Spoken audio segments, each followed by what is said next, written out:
Welcome, everybody, to the LOCO Podcast back from Christmas break.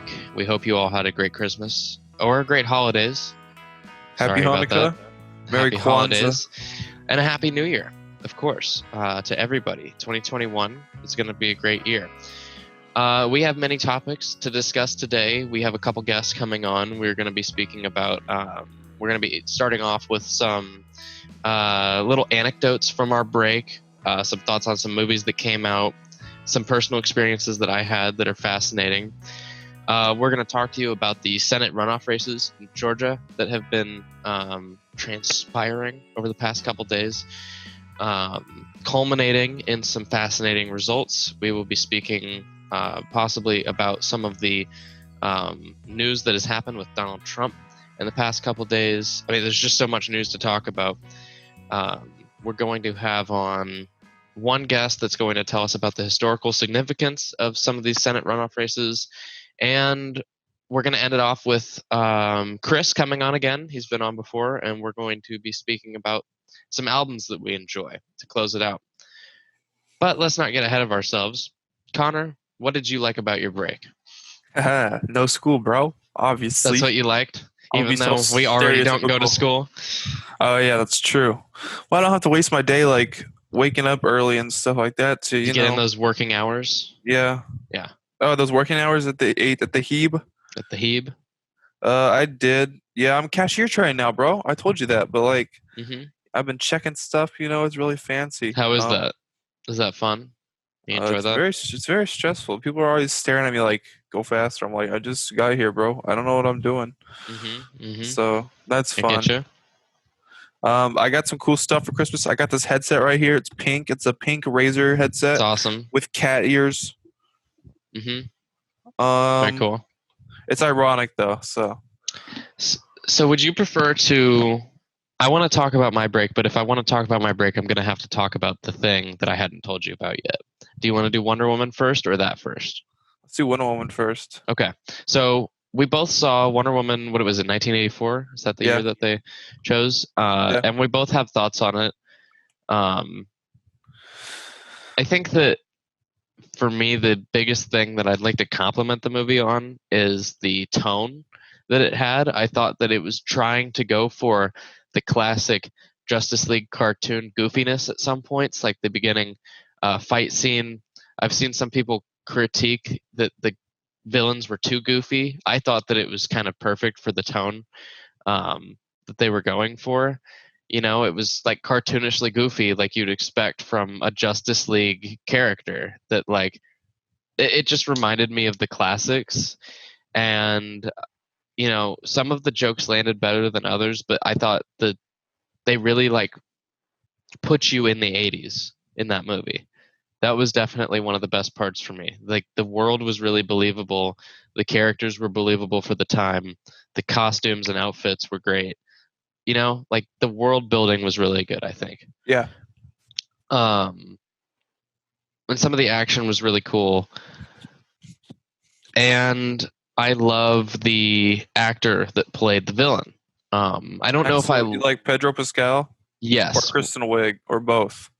Pedro Pascal, who plays Mandalorian, if I'm not incorrect. Oh, you're right. He did a fantastic job in his role. I'm not sure that I always loved the writing of his character, but regardless, the actor did a fantastic job with what he was given. And I think that what's the name of the actress that plays Wonder Woman? I want to give her a shout out too. Gal Gadot. You don't know Gal Gadot?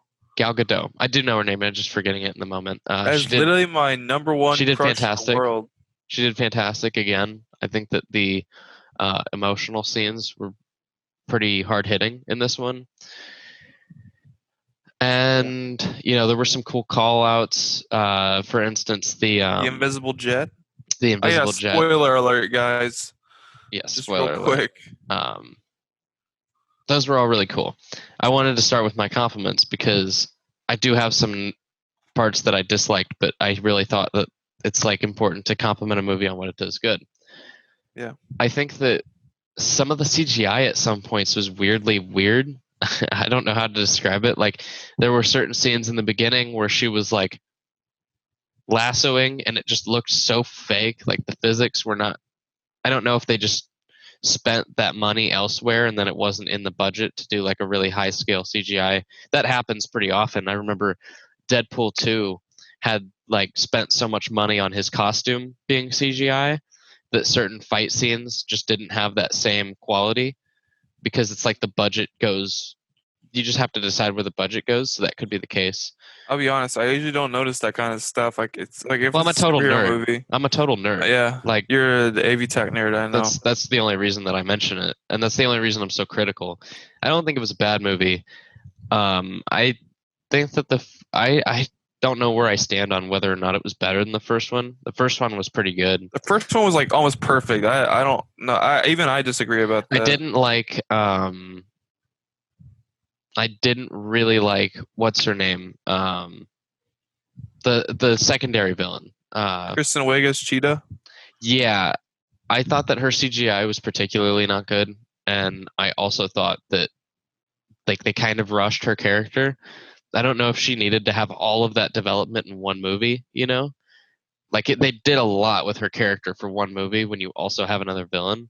And I just think maybe they could have started her character in this movie and then let her be the villain in the next one, if that makes sense. Well, I mean, Introduce her character. I just thought that having her become the villain at the same time as another villain is on screen just kind of takes away from both of them. Yeah, well, you can be the AV Tech nerd here, and I'll be the comic book nerd here. And I'll tell you, Dr. Barbara Ann Minerva, she's not much of a villain, to be honest. Like, okay. Well, I think she's a good she's a good character, but I think she actually works as a secondary villain. I don't think you can make a whole movie with Cheetah as a villain. But in the comics, Maxwell Lord is like Wonder Woman's biggest villain. Oh, really? He's the only person she's ever killed because he shot Ted Kord, Blue Beetle, right in the head, and she was like, and then she just like snapped his neck. I believe if that's correct. So, and Wonder Woman's not really supposed to do that. So I was actually afraid while watching this movie that it was going to get really dark really quickly, and she was going to end up snapping somebody's neck.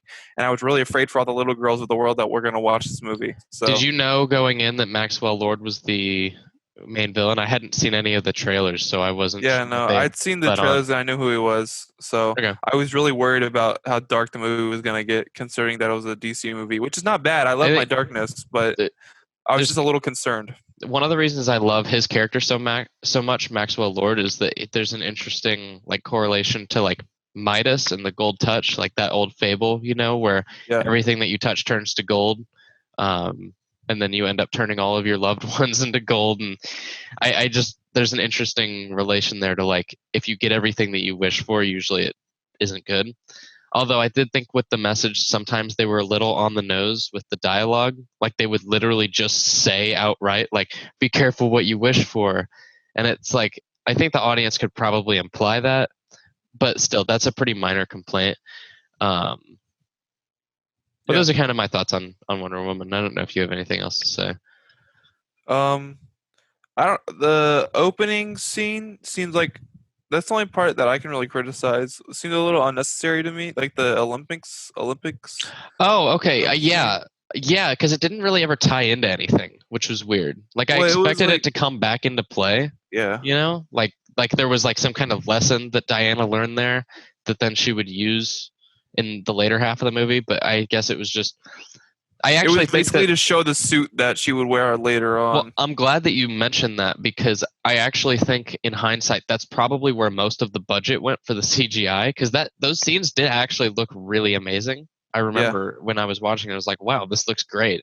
And I think that they spent a lot of money on that opener and then maybe found themselves with a little bit less when it came to like the fight scenes in the last half of the movie. I don't know if you remember, what's her name? Cheetah? Is that the name of the secondary villain? Yeah.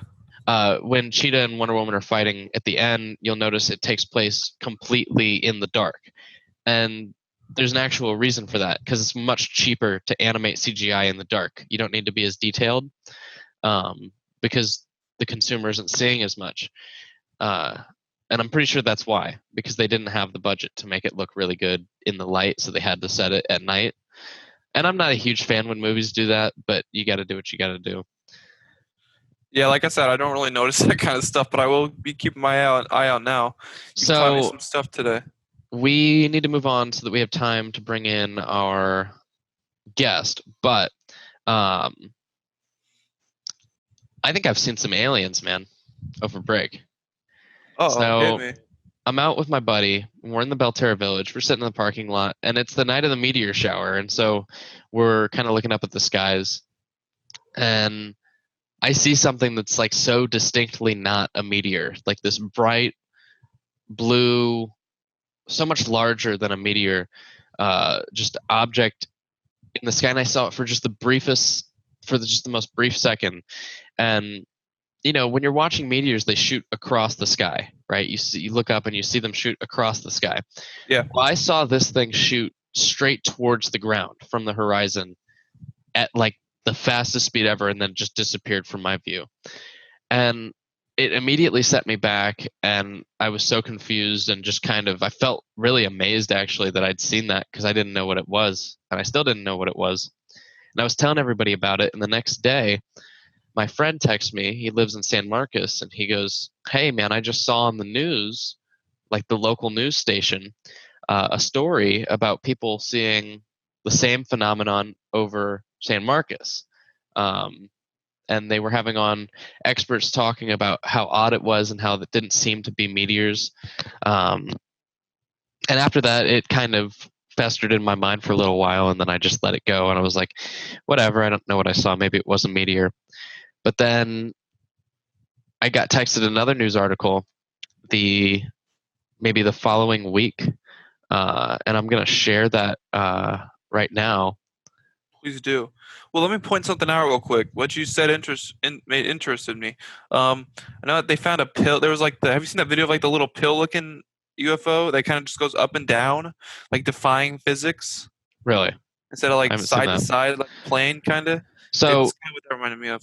Our audio listeners aren't going to be able to see what I'm sharing right now, but they've actually got video of the UFO that was seen, and I can verify it is exactly the same thing that I saw with my own eyes. And they even go as far as to claim this was in Hawaii, in Oahu, and multiple eyewitness accounts claim that it dove straight towards the ground and then into the water, which is what I find most interesting, seeing as I very clearly saw this object go straight towards the ground. And that's what caught my attention the most, was the rate at speed at which it was going towards the ground. So that's just really interesting, and it's been kind of on my mind. Thought I'd share it. Kind of a faux conspiracy corner. Yeah. Well, unless you have something else to add. Do you have something else to add? Otherwise, we can get into our... That's very interesting. I will look into the videos more and see if I can see if there's any correlation between the other UFO videos I've seen, and maybe we can talk about it again next week. Alrighty. Well, at this point in time, we're going to invite Miss Katie Russell into the podcast. We now welcome you to the state of the drip. She is going to talk to us, I think, about some of the historical significance of these Senate races. And Katie, real quick, before you start, allow me to just recap real quick for everybody.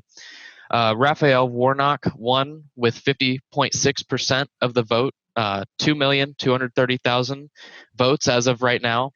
And Kelly Loeffler lost with just 49.4% of the vote last night in the Georgia Senate runoff races. The race between John Ossoff and David Perdue is still too close to call at this moment, and currently Ossoff leads by just 0.4% with 98% of the vote reported. In a typical election, this would likely be enough to confirm an Ossoff victory. However, given the tense times that we live in, it's understandable that the news networks would be likely cautious in declaring a victory. John Ossoff, however, has claimed himself as the victor of the election this morning. If Ossoff does indeed win Georgia, Democrats would control the entirety of Congress as well as the presidency. Katie, what do you have to tell us about these Senate races? So a runoff race happens when there's less than 50% in the general election. And the reason Georgia even has these rules is because in 1962, the Supreme Court struck down Georgia's old way of doing this. And basically that was this country unit system, which was created to amplify the rural power in Georgia, but it was basically a knockoff electoral system created to disadvantage black voters. Okay. And then in 1963, they came up with this new idea. This guy called Denmark Gruber from Macon, he introduced this proposal to apply majority vote, that above 50% then you win. This applies to all local, state, and federal offices. However, Denmark Gruber did not do this in the best interest of Georgia. He was a staunch segregationist, and he was focused on undermining the black vote because of personal experience. He served as state representative in the early 1950s, but he lost the election to the House in 1958, and he blamed his loss on the N-word block voting. He claimed he carried this white vote, but the opponent triumphed by garnering black ballots to a 5-1 margin. And basically, Garner wanted to stop black Georgians from voting as a bloc, which is basically overwhelmingly for one candidate or one party, as white voters typically will spread out who they vote for and not vote in that one bloc. And in the plurality system, which is what Georgia had, black voters were able to keep a coalition behind one candidate, and they wouldn't need the support of white voters to get the candidate they wanted into office. This kind of system is seen in all around the former Confederacy, from Alabama and Arkansas and Texas. They all have these primary election runoff races. And it's kind of obvious why they do that. And considering that Georgia has about a third of their population to be Black Americans, and the fact that this is the first election ever that they have a Black senator, kind of shows how insane this really is. Since 1992, there have been 10 runoff races between Republicans and Democrats. There have been more, but those are between maybe a Democrat or Republican or a Libertarian Party that splits the vote below 50%. And of those 10 runoff races, 8 have been for statewide office and 2 for Senate. Democrats have only won 1 of those races despite leading in 5 of those races on Election Day, because people are less likely to turn out after Election Day. Right. And I think it's particularly fitting considering Warnock's history. I don't know how familiar you are with his mother. I don't know if you know anything about that. But his mother, he's quoted as saying that she used to pick cotton and tobacco in the 1950s on somebody else's land, of course, which she actually went out, I believe, yesterday to vote for her son. Yeah, it's so especially fitting. Amazing. Yeah, it's pretty amazing. And he's confirmed, like I said, Warnock has officially won that election. I do believe Loeffler has lost, and there is too distant of a margin for a recount to be automatically triggered. So that has been called. Yeah, and it's pretty interesting that there's 2 elections in Georgia. Normally you don't have that, but the Loeffler versus Warnock race is a special election because Kelly Loeffler was appointed to that by the Republican Party after her predecessor retired. So it's unusual to have even 2 Senate races in the same year on the same election cycle. And that's why it's so important that Georgia now can flip the entirety of the state one way or the other. And I believe Loeffler wasn't even from Georgia. Do you know about that? I think that I don't know if she's originally from Georgia, but I do know her husband has a bunch of, she's worth a lot of money, and her husband's in Wall Street. And so there's some iffiness there. And she's definitely a person the Republican Party appointed because she's very easy she's kind of like almost a puppet. She hasn't really made any decisions for the people of Georgia. Sure. I've seen clips of her taking questions, and she doesn't usually answer questions. It's usually more of a, you'll see, let me get elected and then I'll tell you. She did a very poor performance in the debates versus Warnock. Warnock performed very well, and she did not perform very well at all. She didn't know an answer. She'd usually just use a trigger phrase of something like radical leftist agenda or something like that instead of actually answering a question. And I feel like that helped a lot of people go, all right, here's a guy actually answering questions. And she just had a really poor performance in the debates overall. This is also a really proud moment for African Americans because of the fact that Stacey Abrams was so involved in helping Warnock and John Ossoff in the elections. She really organized the Democratic Party in Georgia, and she herself being an African American lady, she is going to go down in history as having changed the course of these elections, which is just so fitting given the troubles that we've had in the past year. It's just seems almost like karma. I don't know.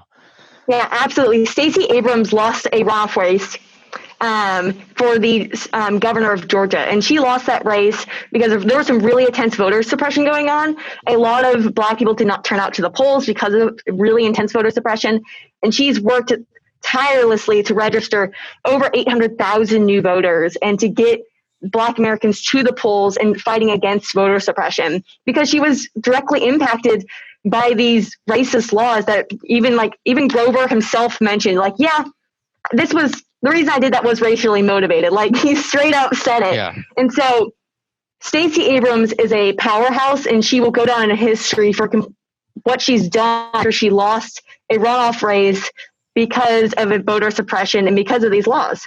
Absolutely. All right, Katie, do you have anything else you want to add? I don't think so. Thank you for having me. Do you have any New Year's resolutions before you get off? I would really like to write a book this year. I've had lots of ideas, and I was going to try and do it over break, but that didn't get started. So I'm going to try and do that this year. All right. If you write a book, we'd love to have you on to talk about it. All right. Thank you. Thank you, Katie. Bye, Katie. Bye. So that's really cool. Very cool. And I think that we should, real quick, before we get into our albums, which is going to be coming up shortly, let's go into local news. Yeah. Okay, since I had no idea what was just going on, I will talk, even though I'm majoring in political science, I will talk about the local stuff. Let's see. Okay, here's one for you. Dripping Springs receives donation of 300 acres for public park land. This is from the Community Impact newspaper. Okay. This is a gift from developer Dick Rathgeber, which will double the acreage of dedicated parklands in Dripping Springs. It's near the Headwaters subdivision. Okay. Yeah. Costs about $5.7 million to make. Oh no, the land is at $5.7 million, and it's near Headwaters. Land itself is valued at $5.7 million. Okay. It's near Headwaters, and it's 300 acres, and you can go play on the park now. So that's one news for you. Okay. Next we have Dripping Springs ISD selects JG Consulting to lead superintendent search. Basically, we've already talked about this recently. How Todd Washburn is sayonara, Yes, and he's out of here. And then we had like some temporary dude. So now we have JG Consulting leading our superintendent search. They've handled more than 100 executive searches in the Austin ISD, El Paso ISD, Hutto ISD, and more districts in Texas. So, we'll see who they choose for our new superintendent. So I didn't really know that's how that worked. I didn't know if it's anything like the Georgia Senate runoff races, it should be quite a spectacle. Oh boy! Although I doubt that it would be. I have no clue why it would be, but if it is, it would be awesome. All right. Are you sure? You want to get into some albums? Let me choose an album first, but yeah, go ahead. I'll just do one of the ones I got for Christmas. All right. Well, we're gonna bring in Chris here, and you guys have seen him before. He's been a loyal ally of the podcast. Chris, can you hear me? Yes, I can hear you. How's it going, man? How was your break? I had a pretty good break. How about you? I'm glad to hear it. My break was kind of boring, but kind of cool. I got to see, you'll see when the episode goes up, we talked about, I actually saw some weird stuff in the sky, maybe some UFO activity. It was very interesting. But yeah, I just stayed home, and I think Connor did the same. And why are you assuming that? Because of the pandemic. Yeah, that's fair. I did. Yeah. But Chris, do you have an album to talk to us about today? Yeah. I'd love to hear about it. Ugly is Beautiful by James Oliver. Is that his? Hold on. I might have forgot the artist's name. Oh, Oliver Tree. Oliver Tree. Oliver Tree, yeah. Oliver Tree. Yeah.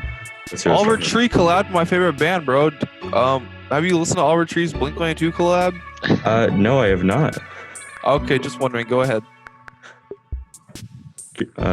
Yeah. So, what about this album do you like? Like the instrumentals I really love, because each song, it's like fundamentally different when it comes to instrumentals, in my opinion. Mm-hmm. But they all like utilize the kind of the same type of instrument. Right. And Is this a new album? Is this recently released? it came out this year, but I believe it was like a couple months ago. Okay. I mean, not this year, 2020. I'm sorry. I'm so used to 2020. Familiar with a couple of these songs actually from the H3 podcast because I don't know if either of you are familiar with the H3 podcast, but he actually went on and did an episode with them like maybe half a year ago. And he's a really cool dude. I like him a lot. Yeah. Like Alien Boy, I know that track. That was, I think, one of like more of the popular ones that got, I think it's a single, Jerk on that album. I know that one. But that's a good pick. Oliver Tree's an interesting mixture of modern, not hip hop, but like modern spoken word. He's like a kind of a poet, but also musically endowed. It's very interesting.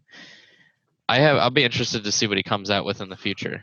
I'll be honest, I've never actually listened to it, Oliver Tree song, so he's super unique. He really is. I don't like his look. He's got a bowl cut. I'm not a big fan of bowl cuts. I think that's part of the look. It's called Ugly is Beautiful.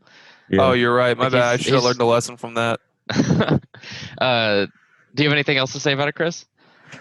Not really. It's just all right. I highly recommend it. It's pretty good. Yeah, that's awesome. Yeah, everybody should go check that out. Oliver Tree, Ugly is Beautiful, came out 2020.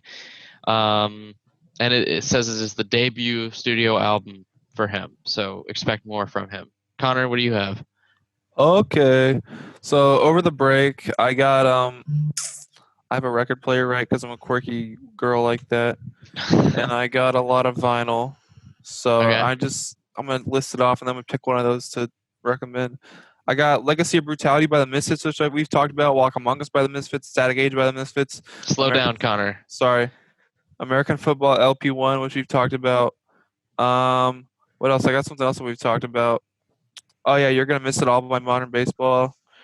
And then but the one I want to talk about is Alkaline Trio Past Live, Maybe I'll Catch Fire. That's the name of it. It's a live album. Okay. But that's because that's the only one my parents could find because the rest of them are very expensive. But it's still a great album. They're a great band to see live. I was going to go see them live last year, I guess. But pandemics be like. So. Yeah. But that's Alkaline Trio. Well, I'm not done. Okay. I gotta tell Go you ahead. what the hits are, bro. Go ahead. Tell me about the hits. On this album, the biggest hit is Radio. Uh-huh. I think I was talked. Wait, did I already do this album one time? No, I don't know. I don't know. Think so.